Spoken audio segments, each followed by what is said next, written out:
غلب کا نام ہے. بے شک یہ نام رکھنے سے قبل مذکر تھا. نام کیا تھا؟ مذکر تھا. بمعنی صحاب، بادل کی معنی. اس کی بادل کا معنی تو یہ عورت کا نام رکھنے سے پہلے کیا تھا؟ مذکر. مذکر. تو لہذا آپ کہتے ہیں اسے منصرف ہی پڑھا جائے گا. اسے منصرف ہی پڑھا جائے گا.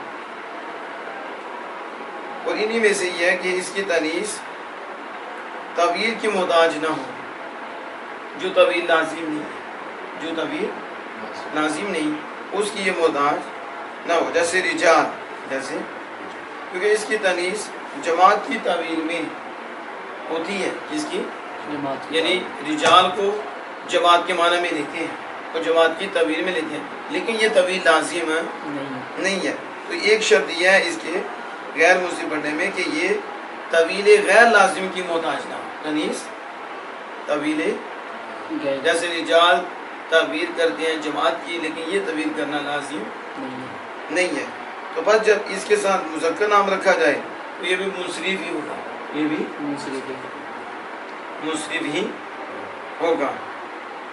اور اسی میں سے ایک شرط یہ ہے کہ اس کا استعمال معنی حتمی کے مطابق، معنی اپنے کے مطابق اس کا استعمال غالب نہ آئے. اس کے معنی جنسی کے ساتھ مذکر میں، اس کے معنی جنسی. یعنی معنی جنسی کے مطابق اس کا استعمال مذکر میں غالب نہ آئے. معنی جنسی کے اعتبار سے، اس کے معنی جنسی کے اعتبار جنسی معنی کے اعتبار سے اس کا استعمال مذکر میں غالب نہ آئے. مذکر میں غالب نہ آئے. جیسے قوم، ایسے قوم. بے شک اس کا استعمال مردوں میں غالب ہے. اس کا استعمال غالب ہے. جب اس کے ساتھ مذکر نام رکھا جائے تو یہ منصرف ہو جائے گا. کیا ہو جائے گا؟ انہوں نے کہا تھا کہ جنسی معنی کے اعتبار سے اس کا استعمال غالب نہ ہے، اور جنسی معنی کے اعتبار سے اس کا استعمال مذکر میں غالب ہے. اس میں مذکر. تو لہٰذا جب اس کا نام، جبکہ قوم تو مؤنث بھی ہے، لیکن جنسی معنی کے اعتبار سے اس کا استعمال مذکر میں غالب ہے. تو انہوں نے کہا جب مذکر میں غالب ہوگا تو پھر اس کا نام مذکر رکھ دیا جائے. ٹھیک ہے، وہ منصرف ہی پڑھا جائے. وہ منصرف ہی غیر منصرف نہیں پڑھا جائے. آگے دیکھیں، الف مقصورہ جیسے حبلہ، والف ممدودہ، الف ممدودہ تھی یعنی پیچھے تھے، والتانیث بالالف المقصورہ تھی والممدودہ تھی. الف مقصورہ جیسے حبلہ، الف ممدودہ جیسے حمرہ. ممتنع صرفہما، ان دونوں کا منصرف پڑھنا ممتنع ہے البتہ. کیوں؟ لأن الالف قائما مقام السببین، کیونکہ الف دو سببوں کے قائم مقام ہے. التانیث واللزوم، ایک تانیث ہے دوسرا لزوم تانیث ہے. ٹھیک ہے، کہتے ہیں ممتنع ہر وقت میں، یہ ہر وقت میں ممتنع ہے. کیوں؟ اس لیے کہ الف قائمۃ مقام السببین، الف قائمۃ، الف دو سببوں کے قائم مقام ہے. تو آگے کا البتہ، یہ مفعول فی ہے. البتہ کیا ہے؟ یہ قول ممتنع، اس کے قول ممتنع سے، اسے ممتنع سے کہتے ہیں بلا شبہ اقیم الالف مقام سببین، الف کو دو سببوں کے قائم مقام کر دیا گیا، ایک تانیث اور دوسری کلمہ کو اس کا لازم ہونا. یہ کیا ہے؟ الف کو ہی دو سببوں کے قائم مقام کیا نا. الف تانیث کا ہے، دوسرا یہ جو الف تانیث کا ہے اس کا کلموں کو لازم ہونا، یہ دوسرا سبب. یہ دوسرا سبب. ایک ہی الف ہے اور دو سببوں کے قائم مقام، ایک تانیث کا اور دوسرا کلمہ کو اس کا لازم ہونا کہ یہ کلمہ سے جدا نہیں ہوتا، کلمہ سے جدا نہیں ہوتا. یہ دوسرا سبب. اس اعتبار سے کہ لا ينفك عنها بحال، یہ کسی حال میں بھی کلمے سے جدا نہیں ہوتا. کسی یہی لزوم دوسرا سبب ہے. الف کا کلمہ کو لازم آنا دوسرا سبب ہے. بس اس لزوم کو دوسری تانیث کے مرتبہ میں کر دیا گیا. کس کی؟ سمجھو کہ دو تانیث ہیں، کتنی ہیں؟ دو تانیث. تو دوسری تانیث کے مرتبہ میں اسے کر دیا گیا ہے. بس تانیث اس میں مقرر ہوئی. کیا ہوئی؟ مقرر. یعنی دوبارہ تانیث ہے، دوبارہ تانیث ہے. اور دو سبب جو ہیں، اب یہ کوئی سوال کرے گا اب تانیث دو آ گئی تب یہ کیسے غیر منصرف ہوا؟ ایک سبب تو تنیس ہو گیا تو دوسری بھی آپ کہتے ہیں تنیس ہی ہے، تکرار ہو گیا. تو اب جو ہے ایک اور سبب ہونا چاہیے تھا اس کے علاوہ. تو اس کا جواب یہ ہے کہ جو دو سبب کہے ہیں وہ زیادہ عام ہیں کہ وہ دو سبب ایک ہی جنس سے ہوں یا دو جنسوں سے کسی ہوں. ہاں یہ نہیں ہے کہ وہ سبب دو جو ہے ایک ہی دو ہی جنسوں سے ہوں، دو ہی کہتے ہیں وہ دو جنسوں سے ہوں یا ایک جنس سے ہوں. یہاں سبب جو ہے نا سببات یہ زیادہ عام ہے، یہ زیادہ عام ہے. تو اب یہاں ایک ہی جنس کے دو سببات ایک ہی تو لہٰذا یہ منع صرف کے خلاف نہیں ہے. کہتے ہیں اگر تو کہے داربتن، جب اس کے ساتھ نام رکھ دیا جائے تو اس کو بھی تا لازم آ جاتی ہے. دیکھو داربتن میں تا نہیں اس کے ساتھ تا لازم آتی ہے. تو مناسب ہے کہ یہ بھی غیر منصرف ہو علمیت کے بعد. جب نام رکھ دیا تو علمیت ہوگی نا، اور یہ تنیس بھی اس کو لازم آ رہی ہے. تو بھی کہتے ہیں یہ مناسب ہے کہ یہ بھی علمیت کے بعد کیا ہو جائے غیر منصرف. تو کہتے ہیں کہ تنیس بالتا ولزوم، یعنی یہ دو سبب پائے گی اس میں. تنیس داربت میں تنیس آئی کہ نہیں، اور ساتھ کیا ہے تنیس لازم ہی ہے. ہم کہیں گے ان تا عارضتن، یہ تا عارضی ہے، یہ تا عارضی ہے. یہ دو سببوں کے قائم مقام نہیں، اگرچہ یہ علمیہ کو لازم ہو گئی ہے، علمیہ کو لازم لیکن تا عارضی ہے. تا عارضی تو تا عارضی تا دو سببوں کے قائم مقام نہیں. لیکن یہ الف کے حد کو نہیں پہنچی تھی، الف کی تعریف کو نہیں پہنچی، وہ الف جو لزوم پر وضع کیا گیا اس پر لزوم پر نہ کہ عروض کے لیے. تو یہ جو ہم کہتے ہیں حبلا میں جو الف ہے یا حمرہ میں جو الف ہے یہ وضعی لزوم کے لیے کیا گیا ہے، یہ عارضی کے لیے وضع نہیں کیا گیا. جبکہ یہ جو آپ تا کہہ رہے ہیں داربتن میں یہ تا علمیہ کے بعد اس کو لازم ہو گئی ہے، اس کو یہ تا عارضی ہے اگرچہ دو سبب ہو گئے تا اور لزوم تا یہ تنیس، پھر بھی یہ غیر منصرف نہیں ہوگا کیونکہ غیر منصرف میں اس الف کو لیا جا رہا ہے جو تنیس کے لیے لازمی ہے. تو جس کو وضع کیا گیا ہے لزوم کے لیے نہ کہ عرض کے لیے، نہ کہ وہ عارضی. کہتے ہیں بلا شبہ غیر منصرف تانیث کے لیے ہوگا، کس کے لیے؟ تانیث کے لیے اور تعریف کے لیے. کس کے لیے؟ تعریف، غیر منصرف تانیث کے لیے اور تعریف کے لیے.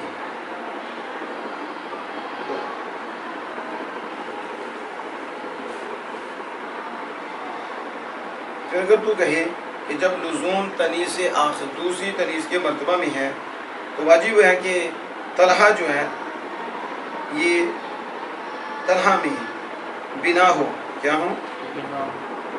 کیونکہ اس میں تین سبب پائے جاتے ہیں. اس میں یعنی انہوں نے جب کہا کہ جو لزوم ہے یہ دوسری تنیث کے مرتبہ میں ہے، یعنی تنیث کا لازم آنا یہ کتنے مرتبہ میں ہے؟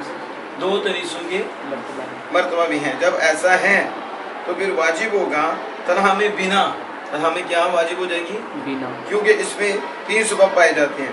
جیسا کہ بنا میں بھی حضار، اس میں بھی تین سبب پائے جاتے ہیں، اس میں بھی. تو اب اسے بنا ہونا چاہیے. تین سبب کیا ہیں؟ علمیت، تانیث اور عدد. علمیت تو آپ نے یہ وزن پڑھ لیا تھا عدد کا 6 وزنوں میں ایک یہ بھی ہے. تو اب یہ وزن فعل عدد کا بھی وزن پایا گیا، عدد بھی پایا گیا، اور علمیت بھی ہے، ادا اور تانیث بھی ہے. تو کتنی ہوگی؟ اب ہمیں بھی دیکھ لیں تو ہاں اس میں بھی دیکھیں تو اس میں بھی کتنی چیزیں پائی جا رہی ہیں؟ 3. اس میں علمیت بھی ہے اور تانیث لفظی بھی ہے اور تانیث کا اس کو لازم ہونا بھی ہے، تانیث کا لازم ہونا بھی ہے. تو پھر یہ کتنی ہوگی؟ 3. کتنی ہوگی؟ 3. تو کہتے ہیں کہ یوں ہی علمیت اور تانیث لفظی اور لزوم یہ علمیت سے مستفاد ہو رہا ہے. کس سے حاصل ہو رہا ہے؟ علمیت سے. یہ تانیث کا لازم ہونا. ہم کہیں گے یہ لزوم دونوں الفوں میں وضعی ہے. پھر بات ہے کہ اب آپ جو کہتے ہیں طلاق میں تو اب یہ بھی 3 سبب بن کے اسے بنا بنا دیا جائے. کہتے ہیں ہم کہتے ہیں کہ جو تنیز کی بات کی تھی وہ دونوں الفوں میں وضعی ہے. کس میں؟ الفوں میں اسے وضع کیا گیا ہے لزوم کے لیے. الفوں میں کس میں؟ الفوں میں. اور تا میں طاری اور عارضی ہے. جب تا میں تنیز لازمی آئے گی تو ہم اسے کہیں گے یہ عارضی اور طاری ہے. ٹھیک ہے؟ طاری ہے. یہ وضعی نہیں ہے. یہ وضعی نہیں ہے. بس اس کا لزوم دوسرا سبب اس کے لزوم کے لیے دوسرا سبب نہیں ہوگا. اس کے لزوم کے لیے دوسرا سبب نہیں ہوگا کیونکہ یہ علمیت سے پیدا ہوا. جیسے طلحہ اور پیچھے داربۃ میں بھی علمیت کے بعد ہی وہ تنیز کو لازم تھا اور ادھر بھی طلحہ میں بھی علمیت کے بعد ہی ہوا ہے. تو لہٰذا یہ دوسرا سبب جو علمیت سے پیدا ہوا ہے وہ نہیں چلے گا. یہ طاری اور عارضی ہے. ہم دونوں الفوں میں وضعی کی بات کر رہے ہیں کہ دونوں الف جو تنیز کے ہیں یہ تنیز کے لیے ہی لزوم کی تنیز کے لزوم کے لیے وضع کیے گئے ہیں. یہ عارضی نہیں ہے. اس کی سمجھ آ گئی؟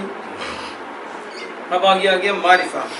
اما المعرفۃ فلا یعتبر فی من صرف من الا العالمیۃ. کہتے ہیں معرفہ کے منصرف ہونے میں اسباب منصرف میں سے معرفہ کے منصرف ہونے میں اعتبار نہیں کیا جاتا مگر علمیت کا. یعنی علمیت کا اعتبار کیا جاتا. معرفہ خود سبب نہیں بنتا جب تک اس کے ساتھ علمیت نہ ہو. علمیت ہوگی تو معرفہ سبب بنے گا. مگر زید معرفہ ہے, زید معرفہ اور علمی بھی ہے. اگر علمیت کے علاوہ اس کو سبب مان لیا جائے تو علمیت ایک سبب اور زید دوسرا سبب. یہ غیر منصرف ہونا چاہیے. تو غیر منصرف نہیں پڑھتے, غیر منصرف نہیں پڑھتے. کیوں؟ اس لیے کہ معرفہ خود سبب نہیں ہے. معرفہ علمیہ کے شامل کیا سبب, اس لیے علمیہ شرط ہوگی معرفہ میں سبب بننے کے لیے. سمجھ آ رہی ہے؟ کہتے ہیں مراد معرفت تعریف ہے. معرفہ سے کیا مراد ہے؟ تعریف ہے. جب معرفہ کئی قسموں پر ہے, دیکھیں نا ذات ہو رہی ہے. معرفہ سے مراد کیا ہے؟ تعریف. تو معرفہ کی کئی قسمیں ہیں. کتنی قسمیں تھی آپ نے پڑھی؟ 7 قسمیں. تو منع صرف میں صرف علمیت کا اعتبار کیا جاتا ہے. اس لیے آگے کہا کہ معرفہ تو منع صرف ہونے میں اس کے سبب میں سے صرف علمیت کا اعتبار کیا جاتا ہے مگر نہ تو اور بھی تعریف ہے.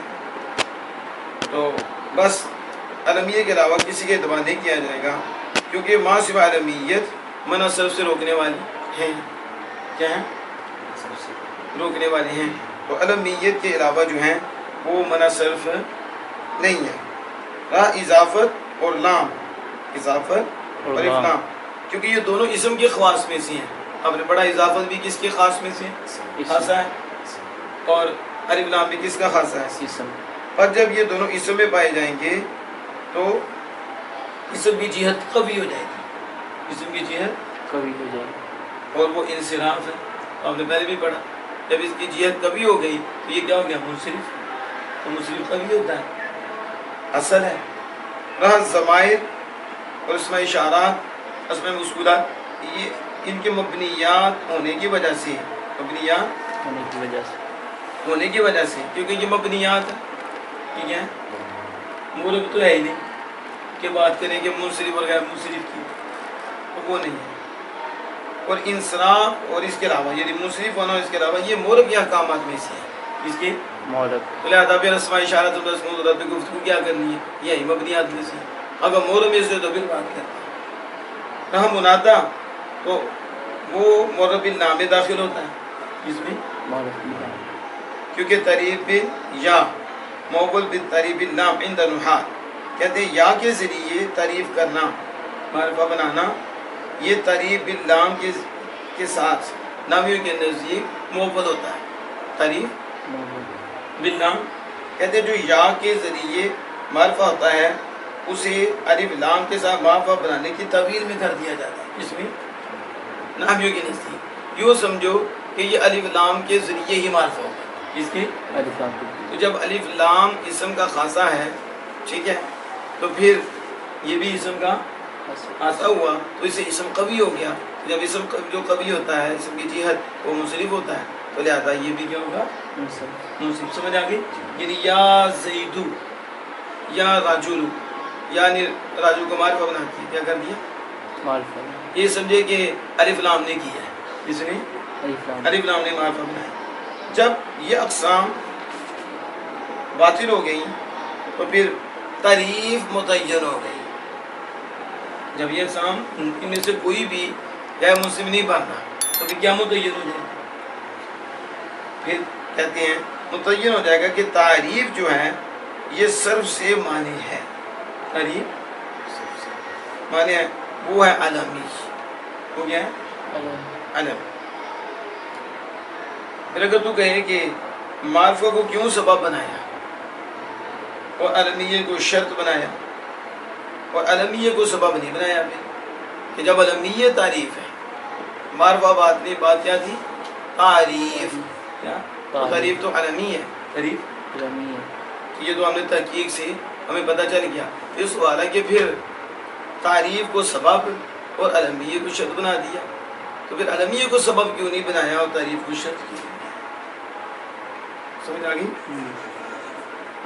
تو کہتے ہیں ہم کہیں گے اسباب منصر سارے کے سارے فروع ہیں، اسباب منصر یہ اصل نہیں ہے۔ عدل مدول عنہ کی فرع، یعنی جس سے اسے نکالا گیا اس کی فرع بنے گی۔ مثلا آپ کو انہوں نے کہا عامر مانا تو عامر سے عمر کر دیا تو عامر ہی مدول عنہ بنا نا، اور ظافر سے ظفر مان لیا گیا تو ظافر مدول عنہ بنا جس سے نکالا گیا۔ اور ثلاثو مسلاسو ثلاثتن، ٹھیک ہے، تو وہ مدول عنہ بن گئے۔ اخرو وہ جو آخرو اور جمعہ یہ بھی تو اسی سے جمعون سے مدول عنہ وہ مدول عنہ ہو گیا، ٹھیک ہے۔ تو پتہ چلے یہ ساری فروع ہیں، یہ ساری عدل، تو بس مدول عنہ اس کی فرع، وصف موصوف کی فرع، وصف تابع کی اصل ہے، تابع تو وصف موصوف کی فرع، اور موصوف نہیں تو وصف کہاں سے ہوگا؟ سمجھ آ گئی؟ اور اجماع عربیت کی فرع، عربیت اصل ہے، اجماع کیا اس کی فرع ہے۔ اور ترکیب افراد کی فرع ہے، اگر افراد ہی نہیں تو ترکیب کہاں سے آئے گی؟ دو مفرد ملیں گے، تو جو ترکیب ہے وہ بھی فرع ہے کس کی؟ افراد کی۔ اور تانیث یہ مذکر کی فرع ہے، مذکر اصل ہے اور یہ اس کی فرع ہے۔ جب کام یوں ہی ہے تو پھر علمیت اور تعریف دونوں ہی تنکیر کی فرع ہے، علمیت اور تعریف دونوں ہی نکرہ کی فرع ہے اور نکرہ اصل ہے۔ تو بس ہر ایک ان میں سے سبب کی صلاحیت رکھتا ہے، ان میں سے، مگر معرفہ کا فریت ہونا اور معرفہ کا فرع ہونا، معرفہ کا فرع ہونا نکرہ کے لیے یہ علمیت کے فرع ہونے سے زیادہ ظاہر ہے، علمیت کے فرع ہونے سے۔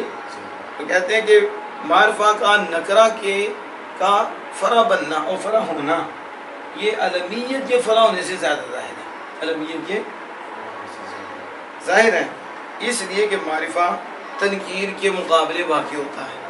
جب آپ معرفہ بولتے ہیں تو دوسرے تنکیر کہتے ہیں معرفہ نکرہ، تو معرفہ کس کے مقابلے واقع ہوتا ہے؟ تنکیر۔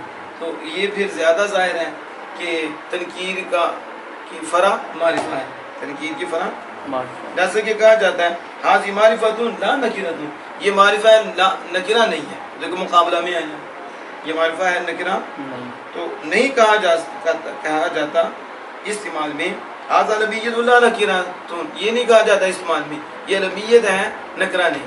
تو پتہ چلا کہ معرفہ نکرہ کے مقابلہ میں آتا ہے، معرفہ